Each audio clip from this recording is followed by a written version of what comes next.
मैं Sumitranand Srivastava, assistant professor इतिहास विभाग, डीबीएस कॉलेज कानपुर, बीए छठे सेमेस्टर के छात्रों को विश्व के इतिहास के संदर्भ में इटली के एकीकरण के प्रश्न पर व्याख्यान देने के लिए प्रस्तुत हूँ। इस व्याख्यान में हम कई महत्वपूर्ण बिंदुओं पर चर्चा करेंगे, जैसे इटली के एकीकरण के पहले इटली की राजनीतिक स्थिति क्या थी, या इटली के एकीकरण में कौन कौन सी प्रमुख बाधाएं थीं, इनमें सबसे प्रमुख बाधा कौन सी थी, या इटली के राज्यों पर पोप का क्या प्रभाव था, या इटली के एकीकरण के संदर्भ में कौन कौन सी विचारधाराएं इटली में गतिशील थीं, या इटली के एकीकरण में किन प्रमुख व्यक्तियों का महत्वपूर्ण योगदान या भूमिका थी, जैसे मेजनी, गैरिबाल्डी, काबूर तथा विक्टर इमैनुअल। किस इतिहासकार ने इटली को एक भौगोलिक अव्यक्त मात्र कहा है, या किस इतिहासकार ने यह कथन किया है कि क्रीमिया के कीचड़ से इटली का जन्म हुआ। वास्तव में इटली के एकीकरण का क्या अर्थ है, अर्थात बिखरे हुए राज्यों को एक शासन के अधीन करना। इटली के एकीकरण के मार्ग में क्या क्या बाधाएं या कठिनाइयां थीं, इसमें सबसे बड़ी या सबसे बड़ा बाधक तत्व कौन था, ऑस्ट्रिया या इटली पर जो विदेशी शासन ऑस्ट्रिया का था। इटली के जो कुछ क्षेत्र थे, लोम्बार्डी और वेनेशिया, जिस पर ऑस्ट्रिया का शासन था। तो आज हम इस व्याख्यान में इटली के एकीकरण के प्रश्न पर विचार मंथन करेंगे। यूरोप के इतिहास में इटली का एकीकरण बहुत ही महत्वपूर्ण घटना है। यह एक ऐसा देश था जहां यूरोप की वैभवशाली प्राचीन सभ्यता अर्थात रोमन सभ्यता का विकास हुआ था। धार्मिक क्षेत्र में उन्नत इटली राजनीतिक क्षितिज में अपना महत्व खोता गया और 1815 ईस्वी में तो ऑस्ट्रिया के चांसलर मैटरनिख के शब्दों में इटली एक भौगोलिक अव्यक्त मात्र रह गया था। इटली कई राज्यों में विभाजित था। प्रमुख 8 राज्य थे। इटली का एकीकरण क्रीमिया युद्ध का प्रतिफल था, इतिहासकार कैटलबी ने लिखा है। इसके पूर्व 1848 ईस्वी से पहले इटली के एकीकरण के लिए जितने भी प्रयास हुए वो सब असफल सिद्ध हो गए।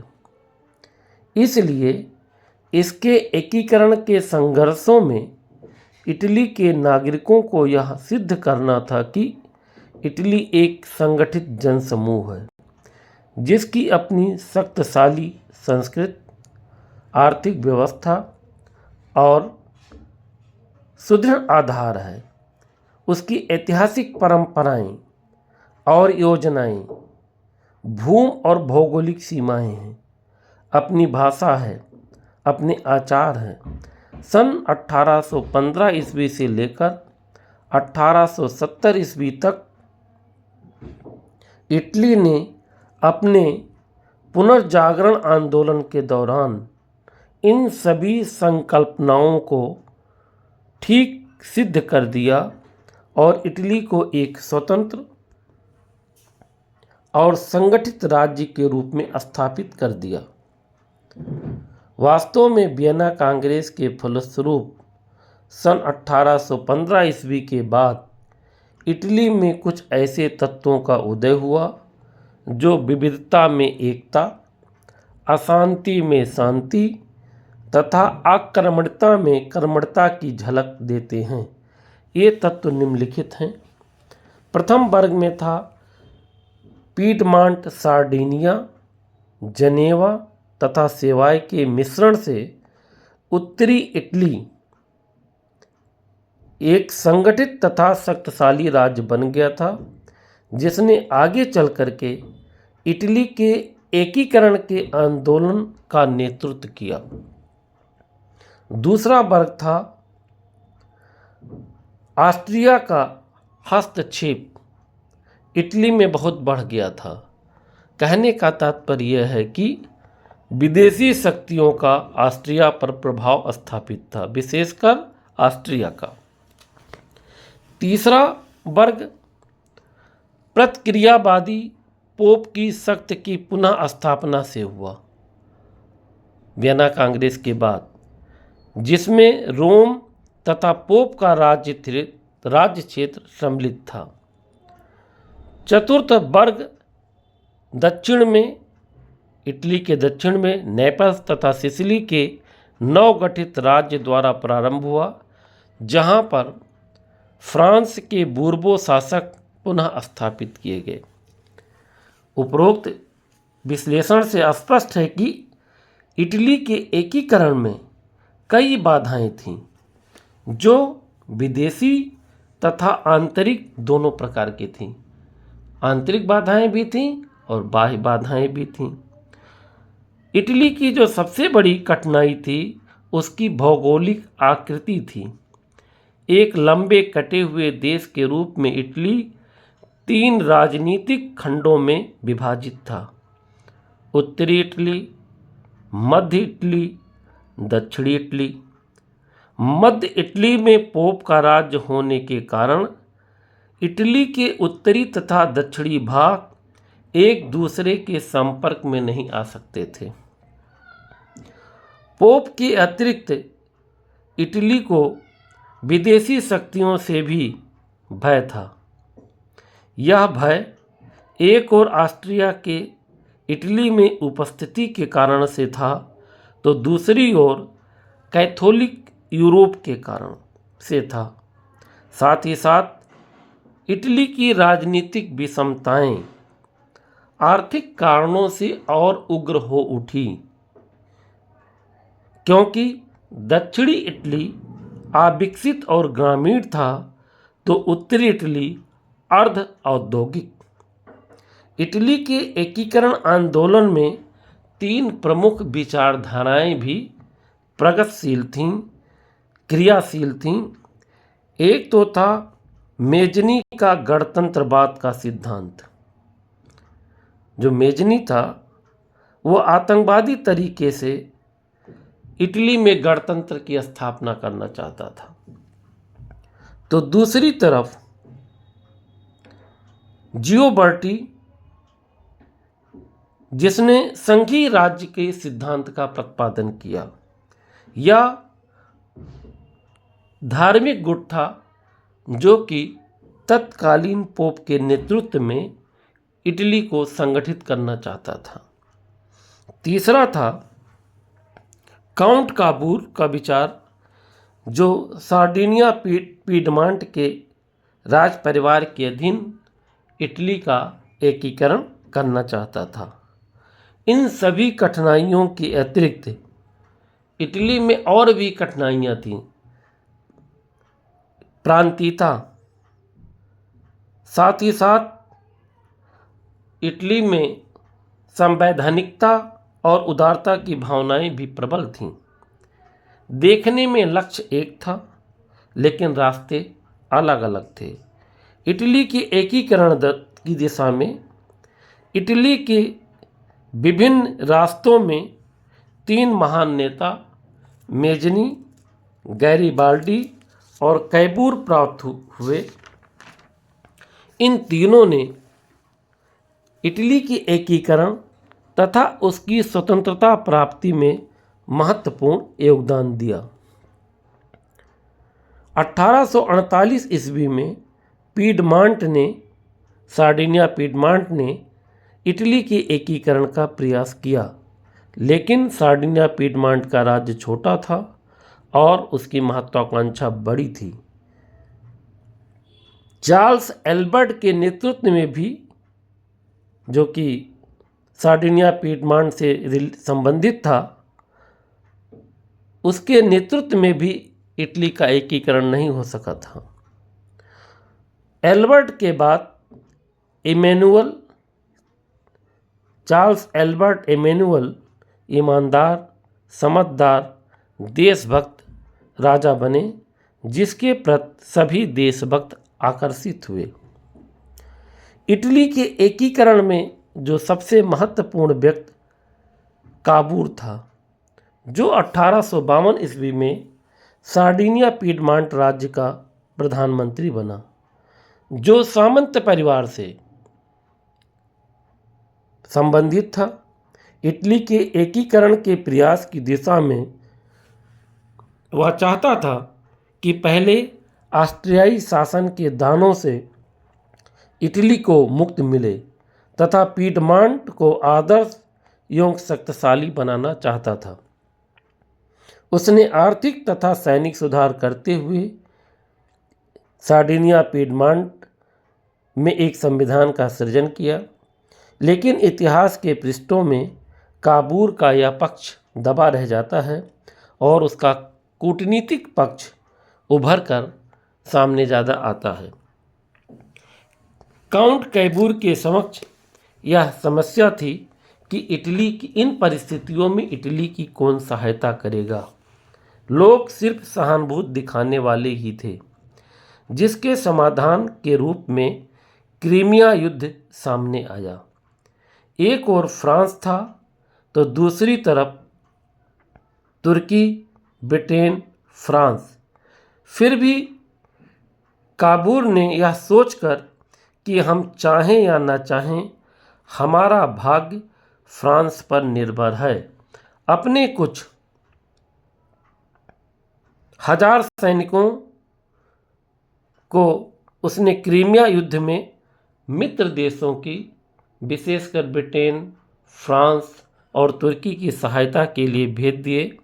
यद्यपि ये सैनिक रणभूमि में कोई निर्णायक भूमिका ना निभा सके, परंतु ग्रेट ब्रिटेन और फ्रांस की सहानुभूति काउंट काबूर या इटली के पक्ष में हो गई। इस प्रकार इतिहासकार कैटलबी के अनुसार क्रीमिया के कीचड़ से एक नवीन राज्य इटली के निर्माण में उत्प्रेरकता आई। पेरिस संधि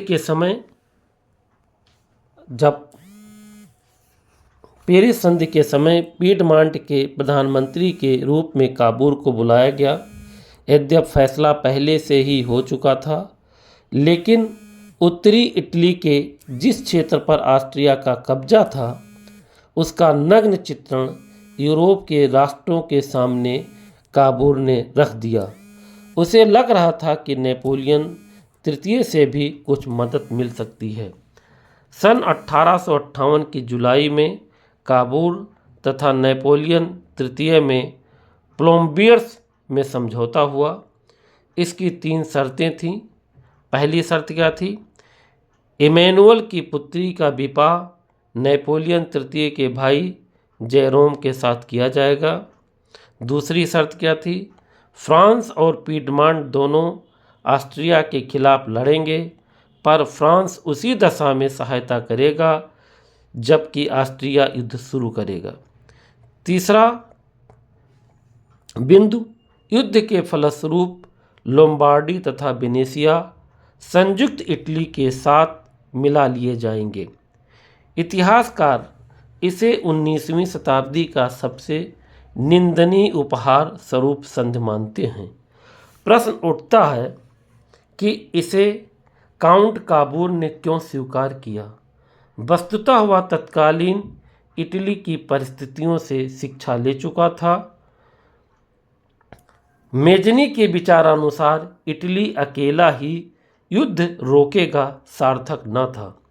काबूल द्वारा उत्पन्न की गई परिस्थितियों से विवश होकर ऑस्ट्रिया ने पीडमांट के खिलाफ युद्ध शुरू कर दिया।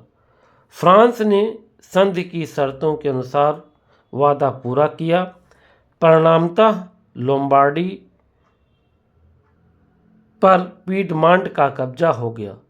इस असाधारण विजय के भावी परिणामों से चिंतित होकर नेपोलियन तृतीय ने अपनी सहायता वापस ले ली और फ्रांस ने ऑस्ट्रिया के साथ विलाफ्रैंको की संधि की, क्योंकि वह एक शक्तिशाली देश के रूप में इटली को अपना पड़ोसी नहीं बनने देना चाहता था। इस संधि की शर्तें निम्नलिखित थी। पहला शर्त क्या थी? इस संधि के अनुसार ऑस्ट्रिया ने फ्रांस के आश्वासन पर लोम्बार्डी सार्डिनिया पीडमांट राज्य को वापस कर दिया, लेकिन जो वेनेशिया का राज्य था वह ऑस्ट्रिया के पास रहेगा। दूसरी शर्त क्या थी? पोप के अधीन इटली के राज्यों का एक संघ का निर्माण भी स्वीकार कर लिया। वेनेशिया इस संघ का एक भाग होगा। तीसरी शर्त, पार्मा, मोडेना तथा टस्कनी के राजतंत्र पुनः स्थापित हो जाएंगे, यह भी स्वीकार कर लिया गया। यह संधि कैबूर तथा इटली की आकांक्षाओं पर वज्रपात समान थी।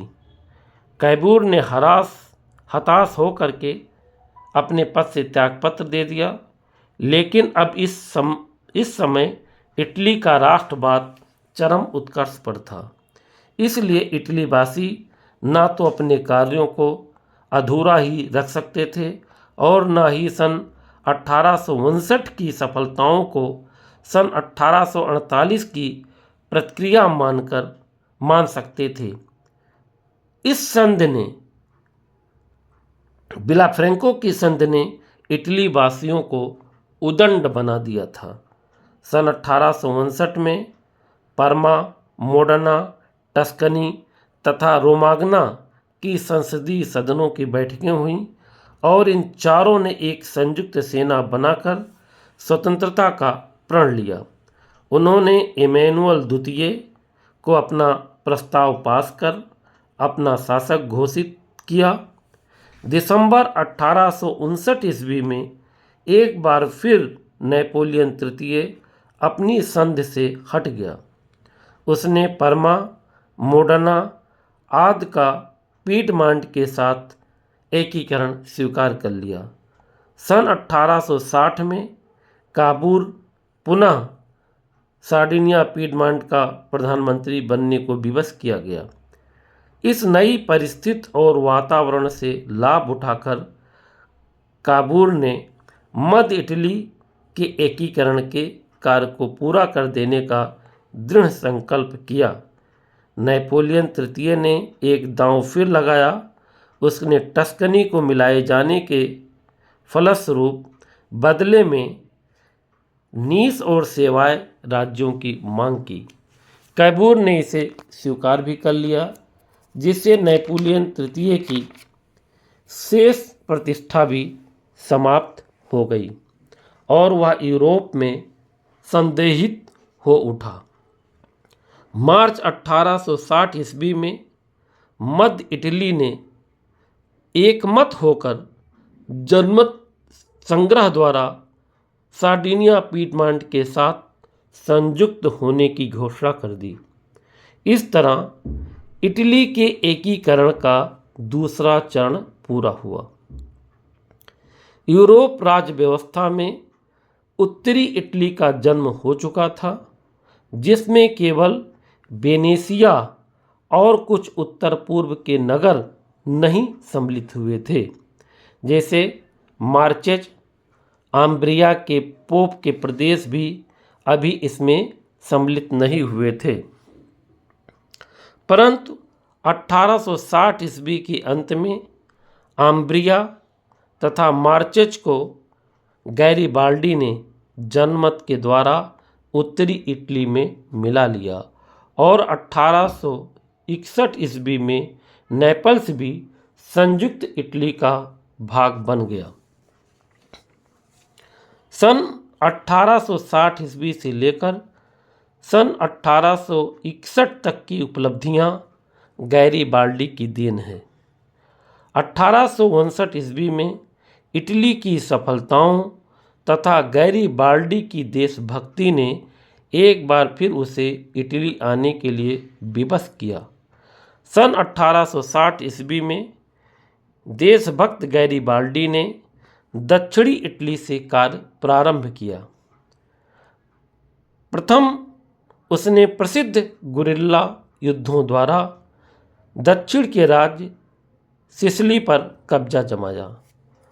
फिर उसने बड़ी सुगमता से फ्रांस के बूर्बो शासक फ्रांसिस द्वितीय को नेपल्स में हराया, क्योंकि सिसिली तथा नेपल्स पर फ्रांस का आधिपत्य था। ये दोनों विजयें उसकी रोमांचक विजयें थीं। अब उसने रोम पर आक्रमण करके इमैनुअल को राजा बनाने की घोषणा की। कैबूर गैरीबाल्डी की रोम पर आक्रमण करने की योजना से घबरा उठा, क्योंकि रोम पर आक्रमण का अर्थ होता कैथोलिक यूरोप का हस्तक्षेप और फ्रांस का आक्रमण। कैथोलिक यूरोप का संरक्षक फ्रांस था। कैबूर ने दूरदर्शिता से काम लेते हुए अपनी सेना गैरीबाल्डी के पहले ही रोम भेज दी। वह अपने लक्ष्य में सफल भी हुआ। यहाँ उसने फ्रांस के शासक नेपोलियन तृतीय को ऐसा चकमा दिया जैसे ऑस्ट्रिया इटली युद्ध में नेपोलियन तृतीय ने उसे दिया था। उसने नेपोलियन तृतीय से कहा था कि गैरीबाल्डी की प्रगति को रोकने हेतु पोप के राज्य में जा रहा हूँ। इस तरह नेपोलियन तृतीय चकमा खा गया।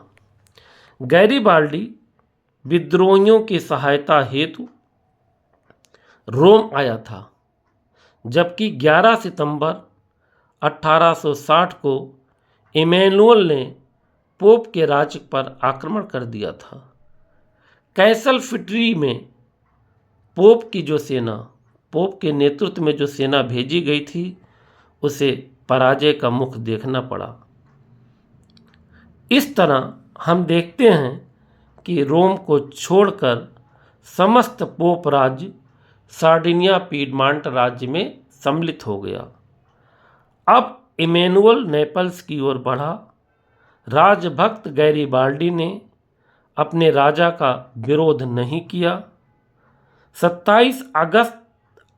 27 अक्टूबर 1860 ईस्वी को नेपल्स का शासन इमैनुअल को सौंप दिया।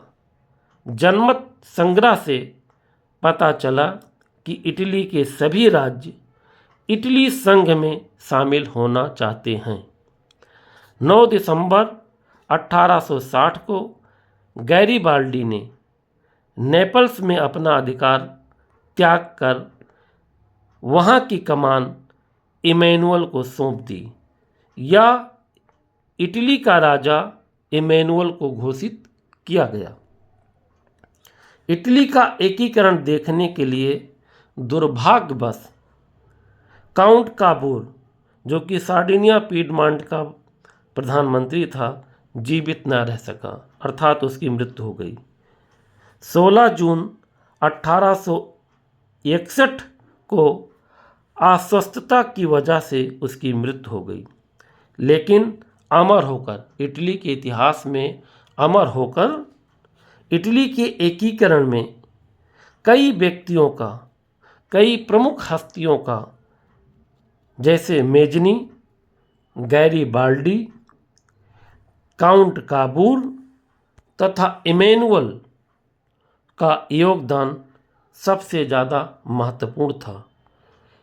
लेकिन इतिहासकार कैटलबी के अनुसार जहां मेजनी का अव्यावहारिक आदर्शवाद तथा गैरीबाल्डी का लड़ाकू स्वभाव था, वहीं काबूर की मस्तिष्क की उपज ऐसी थी कि इटली का एकीकरण अत्यंत संभव हुआ।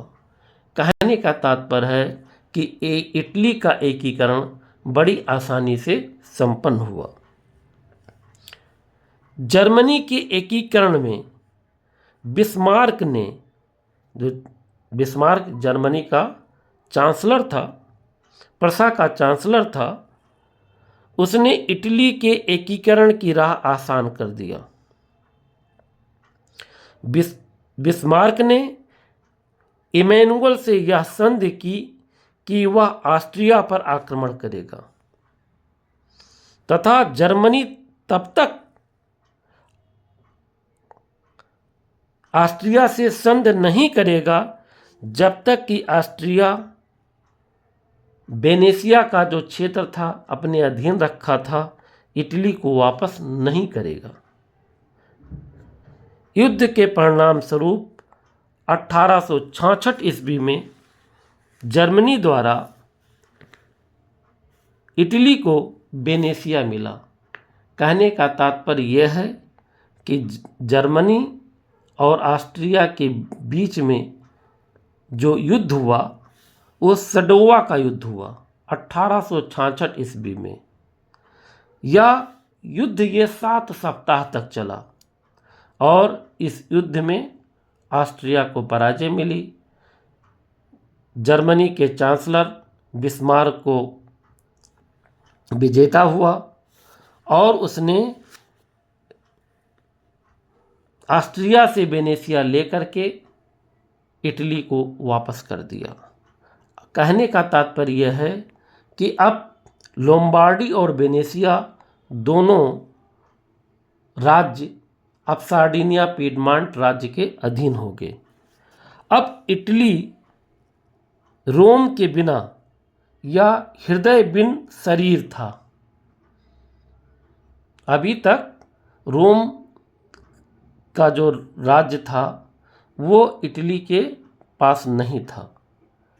फ्रांसीसी सेना का रोम में उपस्थित होना रोम पर आक्रमण कर उसे हथियाना मुश्किल कर रहा था, क्योंकि नेपोलियन तृतीय ने की जो सेना थी वो पोप की रक्षा के लिए रोम में आ चुकी थी।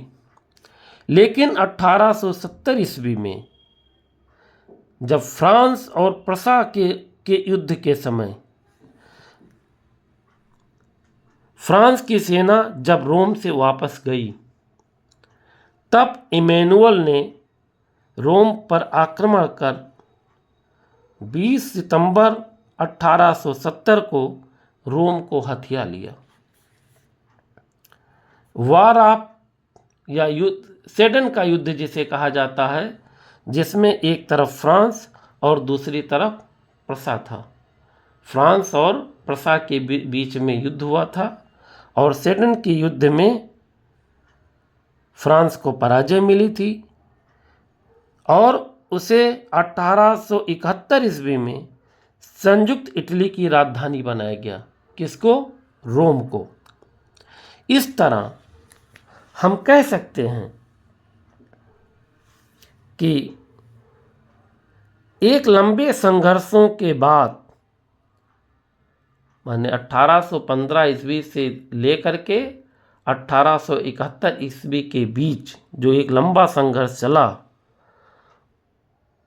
उस संघर्ष के बाद ही इटली का एकीकरण संपन्न हुआ।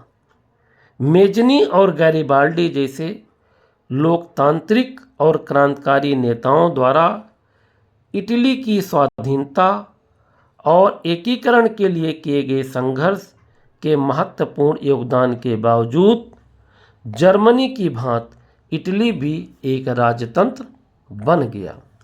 इस तरीके से इस व्याख्यान में हमने क्रीमिया युद्ध का भी चर्चा किया था।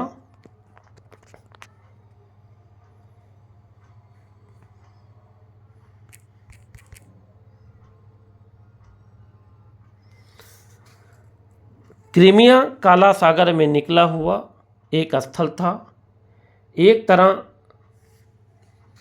मित्र राष्ट्र ब्रिटेन, फ्रांस और तुर्की थे, तो दूसरी तरफ रूस था। इस युद्ध में मित्र राष्ट्रों की तरफ से सार्डिनिया, इटली भी शामिल हुआ था। इस कारण ब्रिटेन और फ्रांस की सहानुभूति इटली को प्राप्त हो गई। इस संबंध में इतिहासकार कैटलबी महोदय का यह कथन समीचीन प्रतीत होता है कि क्रीमिया के कीचड़ से इटली का जन्म हुआ, क्योंकि बाद में इटली के एकीकरण का मार्ग प्रशस्त हुआ। धन्यवाद।